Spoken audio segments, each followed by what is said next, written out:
Há desvios nas relações de trabalho no Brasil que aproximam e confundem a relação própria com relações pessoais. Um desses desvios se revela no uso da palavra patrão, que é uma corruptela de pai e é usada para identificar o empregador. Essas bagunças de conceito sociológico invadem o mundo do trabalho de forma particular as relações domésticas e acabam criando distorções muito graves. E se invadem o mundo do trabalho, pode chegar ao podcast da Escola Judicial da 5ª Região, Tribunal Regional do Trabalho da Bahia, que hoje examina estes efeitos socioafetivos para a relação de emprego doméstica e como isso pode levar ou pode acobertar situações de trabalho análoga à condição de escravos. Para isso, a gente tem a alegria de receber a professora Ainá Angelini, que é professora da UNEB e advogada, e a auditora fiscal do trabalho, Liane Durão. Obrigado, senhoras, as duas, pela disponibilidade. Começamos por aí, professora. A saída da escravidão, apenas, pelo menos formalmente, no Brasil, não colabora para a construção de um ambiente confuso nas relações de trabalho? Sem dúvida, Marcos. A forma como a escravidão terminou no Brasil, né, com um marco, vamos dizer assim, formal, mas não acompanhada das medidas estruturais necessárias para assegurar essas pessoas efetivamente uma vida com dignidade, o acesso ao trabalho justo, traz para a gente essa realidade hoje de um cenário de exploração, um cenário, na verdade, de práticas abusivas nas relações de trabalho. Então, assim, por mais que a abolição em 1888 tenha sido um marco legal importante, né, moralmente necessário, mas ela efetivamente foi muito longe do que era preciso. A gente sabe muito bem que essas pessoas foram relegadas à própria sorte. E o Brasil, logo depois do processo da abolição, inclusive começou a tentar fazer um processo de embranquecimento da população brasileira, trazendo imigrantes europeus. A gente precisa lembrar disso também, dando inclusive condições melhores do que como política pública, né? Como política pública, exatamente. E dando condições melhores do que os brasileiros negros que aqui estavam, saindo dessa escravidão. Então, portanto, a gente percebe que o legado da escravidão contribui de maneira definitiva para esse cenário onde a gente tem essas práticas confusas, abusivas, exploratórias nas relações de trabalho. E isso só vai mudar com políticas públicas, com políticas educacionais, algumas que a gente vendo acontecer, outras que precisam ainda ser implementadas. Mas há muito a ser feito ainda.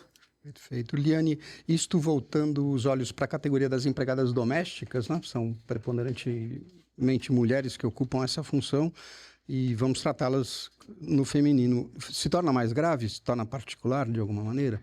Com certeza.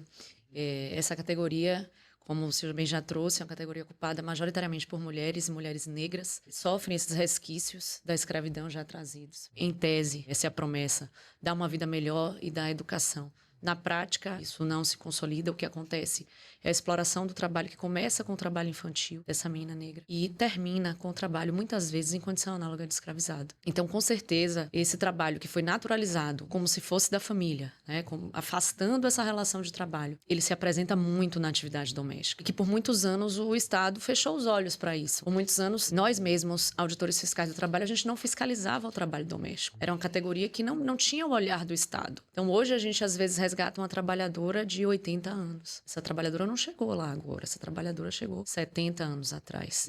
Então esse trabalho que ficou invisível, essa mulher preta que foi escravizada durante décadas, o Estado está chegando com atraso. E é um trabalho invisível ele próprio, né? O trabalho de cuidado é um trabalho invisível e desrespeitado pela sociedade em geral, não é considerado, né, como um trabalho.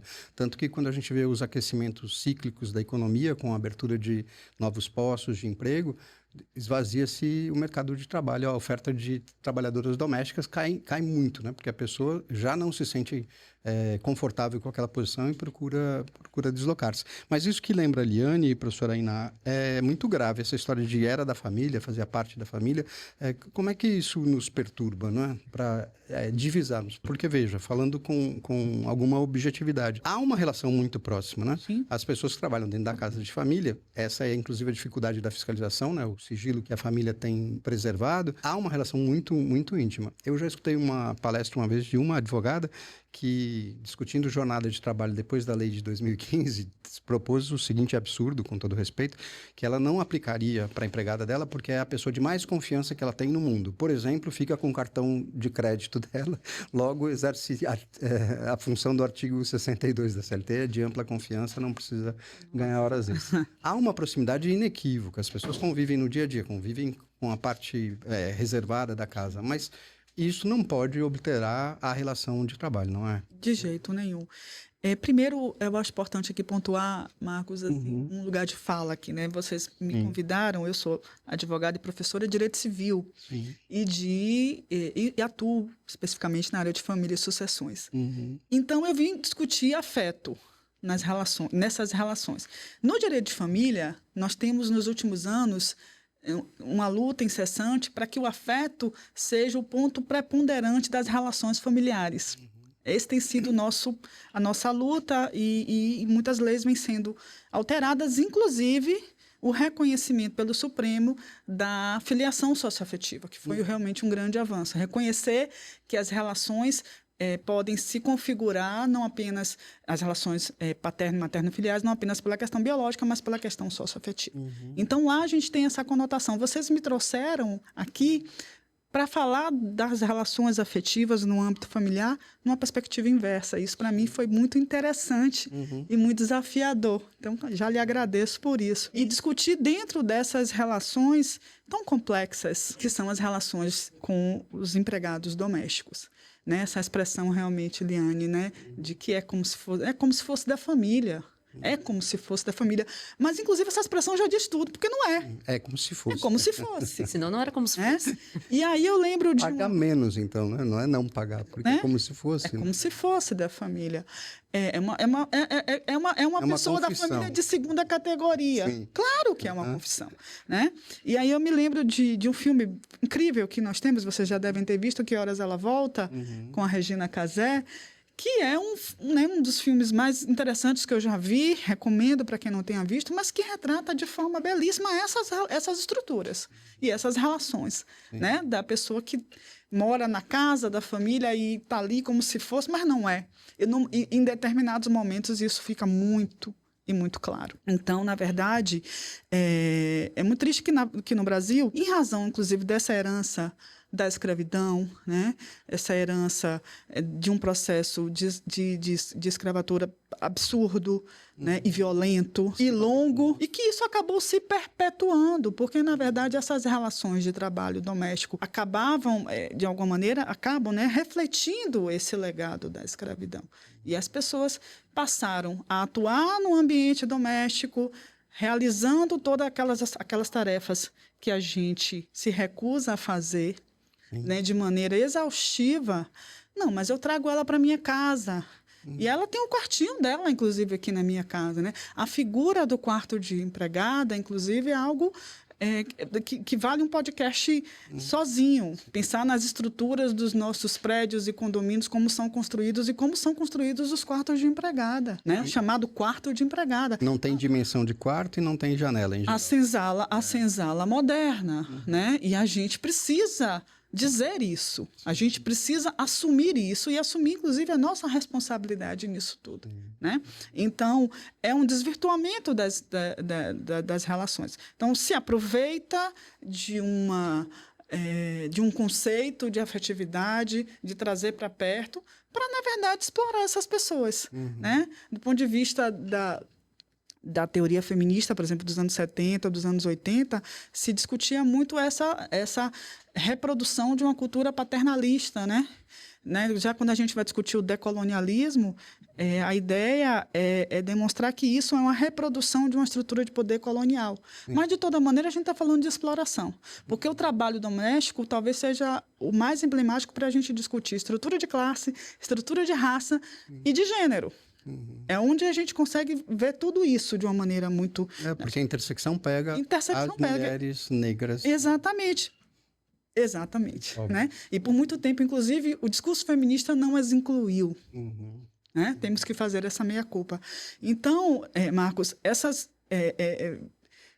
esse discurso da afetividade no âmbito das relações domésticas é efetivamente muito cruel com essas mulheres, porque não permite... Eu estava vendo o depoimento de uma presidente do Sindicato de Empregadas Domésticas, não me recordo agora o nome, elas fizeram um levantamento de várias mulheres, né, com relação a direitos, levantaram e viram, não, você tem direito a isso aqui. Não, mas eu não quero reclamar. Por quê? Porque eu gosto muito da minha patroa, ela é muito boa para mim. E há esse sentimento, né? Então, isso foi construído também na cabeça dessas pessoas, de maneira muito perversa. Então, é preciso a gente mudar esse paradigma e entender que não é possível normalizar a exploração. Se eu puder acrescentar Claro. só uma coisinha a respeito dessa questão do afeto, que o afeto ele não só não afasta a existência de vínculo ou muitos casos de exploração, mas ele é muitas vezes um fator de perpetuação dessa exploração. É justamente esse afeto e essa repetição por muitos anos de que você é como se fosse da minha família, que é a fraude, que é o engano, para que essa pessoa seja mantida na relação de trabalho. Aí é um dos indicadores de trabalho forçado que a gente vê na prática, né? Você, como se fosse da família, é o elemento de fraude para que essa pessoa permaneça. Na verdade, há um vício de consentimento aí, para que ela permaneça nesse contrato de trabalho sem nenhum direito trabalhista assegurado. Tem uma tese da Marcela Rage, lá da Universidade Federal de Minas, que eu gosto muito, que trata dessa questão do afeto. Ela traz essas reflexões e a gente vê isso na prática. A Auditoria Fiscal do Trabalho vê isso na prática. A trabalhadora se convence de que ela é como se fosse da família. E esse discurso, ele é um elemento de perpetuação. Ele é um elemento que faz com que aquele consentimento daquela trabalhadora, ele seja um consentimento viciado e que aí a gente já chegue em um de outros ainda indicadores existentes de trabalho forçado. E isso faz confusão na cabeça da trabalhadora e faz confusão na cabeça dos operadores do direito. Isso. Faz confusão na cabeça de alguns auditores fiscais do trabalho, faz confusão na cabeça de alguns magistrados que chegam e percebem esse afeto. Muitas vezes ele existe, muitas vezes ele é genuíno, mas ele não só não afasta, como ele permite a manutenção dessa exploração. Isso tem que ser considerado. Então, mas interrompa o spoiler, que eu queria ouvi-la sobre a posição dos tribunais. Né? Você vivencia o exercício da auditoria, mas conhece também a posição dos tribunais nos casos que nascem na fiscalização. Isso a gente faz depois do intervalo. Pode chegar, ouve hoje a professora Iná e a auditora Liane sobre as relações socioafetivas, o trabalho doméstico e a condição análoga de escravo. A gente volta já.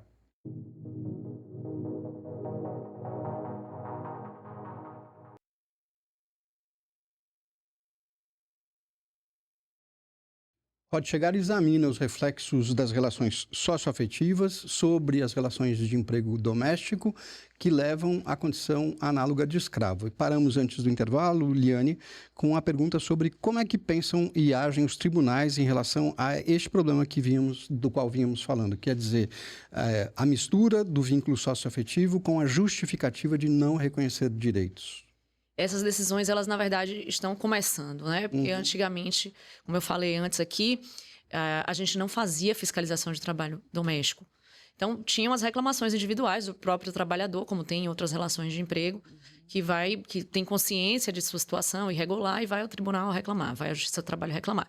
Mas essas provenientes do resgate administrativo feitos pela Auditoria Fiscal do Trabalho, esses resgates só começaram a acontecer em 2017. O primeiro resgate de trabalhadora doméstica no Brasil foi feito em 2017, foi em Minas Gerais. O segundo caso foi aqui na Bahia, em 2017 também.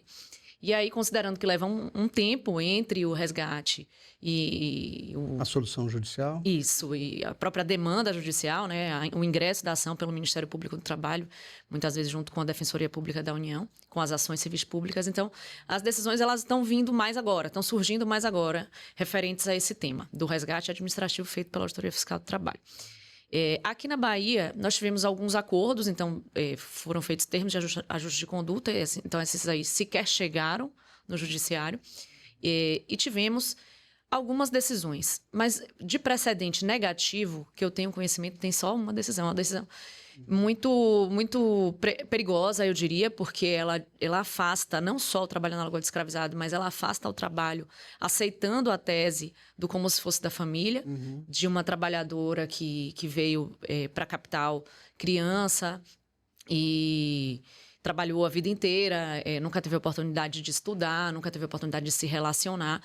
Hoje, uma trabalhadora que está noiva, casamento marcado, trabalha com carteira assinada, tem seus direitos reconhecidos, mas referente a esse vínculo, houve uma negativa total da justiça. E é muito preocupante, como eu disse, porque aceita a tese do como se fosse da família.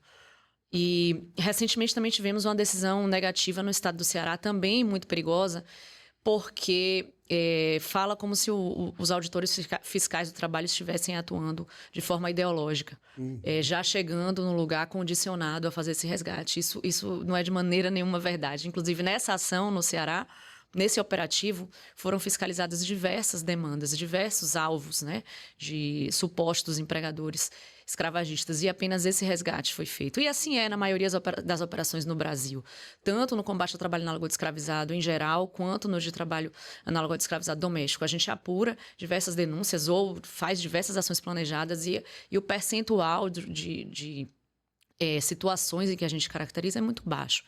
Então, assim, a gente não vai de maneira nenhuma direcionado a fazer, não há nenhum viés ideológico.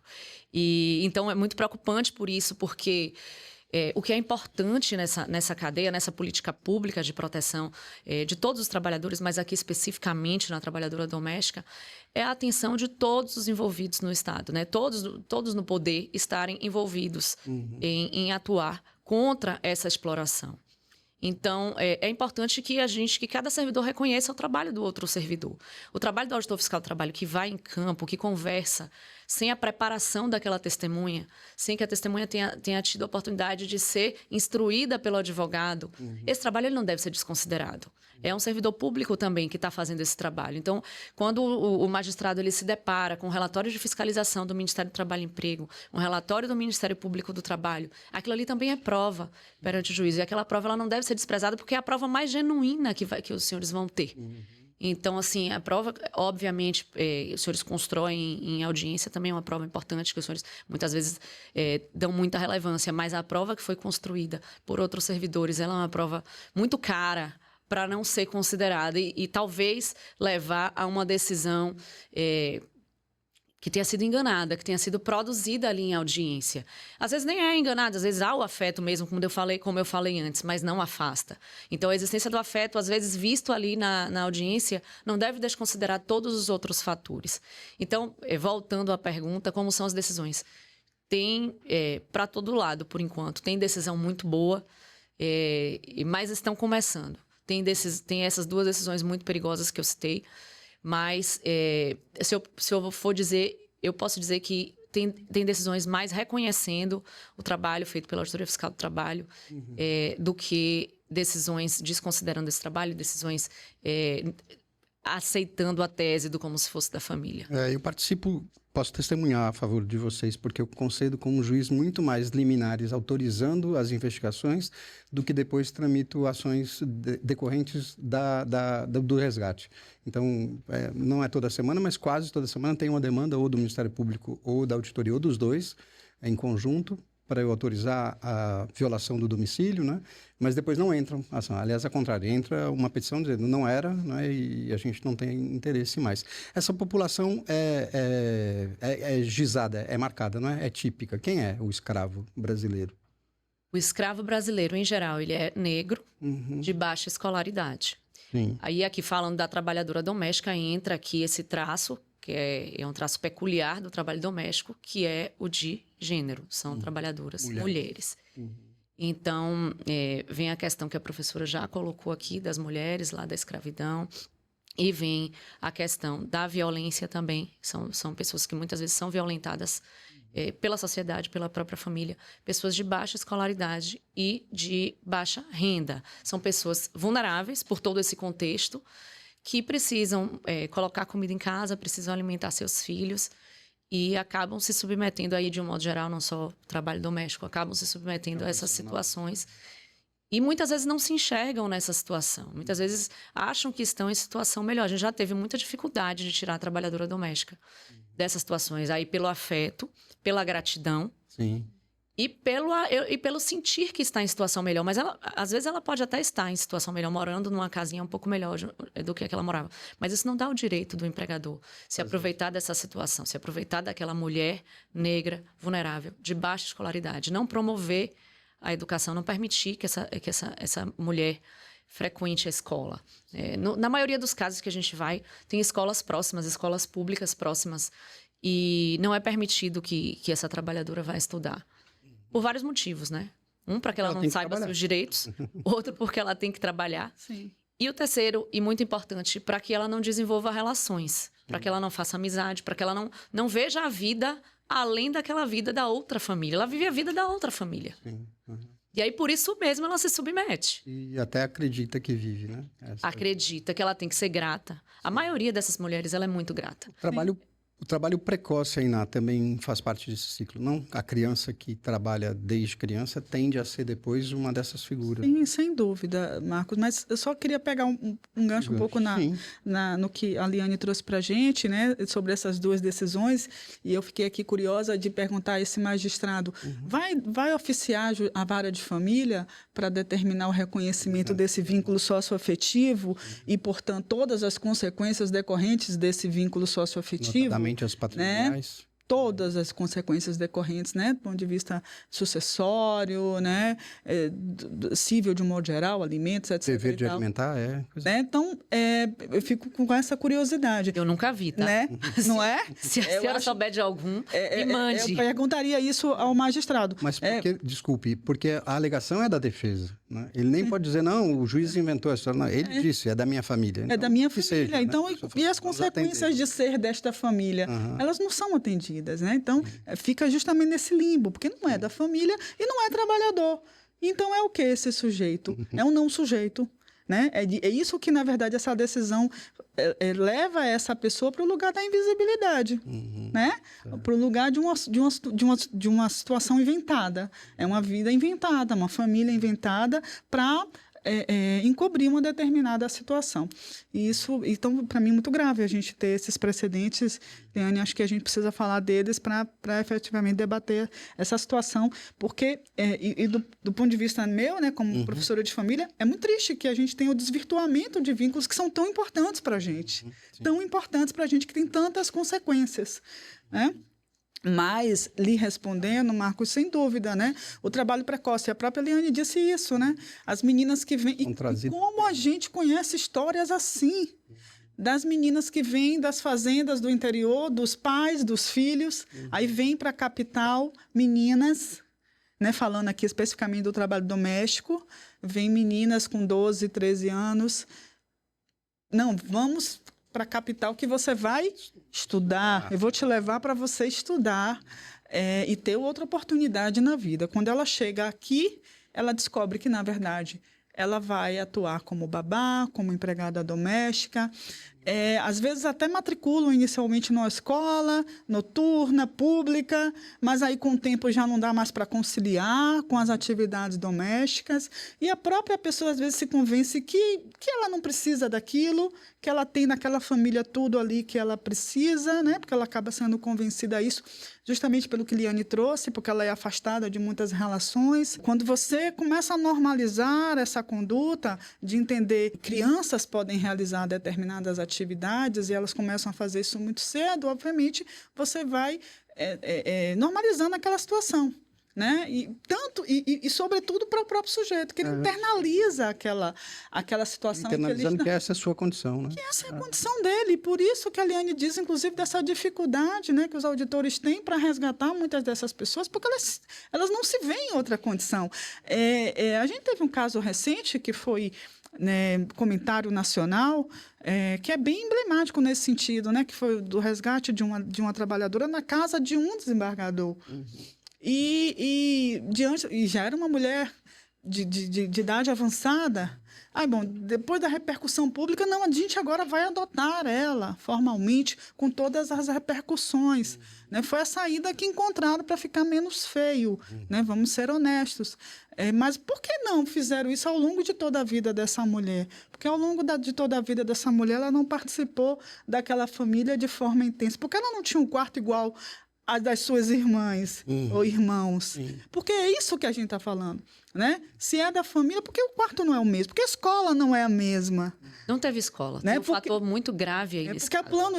exatamente. Ela não foi alfabetizada em Libras. É uma pessoa com deficiência Com que não foi deficiência alfabetizada em auditiva. Libras. Exatamente. Maior isolamento ainda. Maior isolamento ainda. Então, assim, é essa a realidade que a gente está trazendo e que eu acho que nós, né, do poder público de um modo geral, o judiciário, a gente precisa entender essa realidade e se colocar nessa realidade também como partícipes e como, de alguma maneira, culpados por tudo isso, né? Acho que nós todos fazemos parte disso e a gente só vai mudar essa realidade quando a gente entender que a gente faz parte disso. Portanto, e que a gente precisa mudar, reconhecer, sim, né, a nossa responsabilidade, seja por ação, seja por omissão, porque a gente vê isso acontecer ao nosso redor. Liane, Ainá, muito obrigado pela participação de vocês e a disponibilidade com a escola.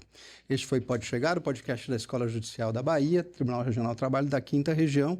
Até o próximo episódio.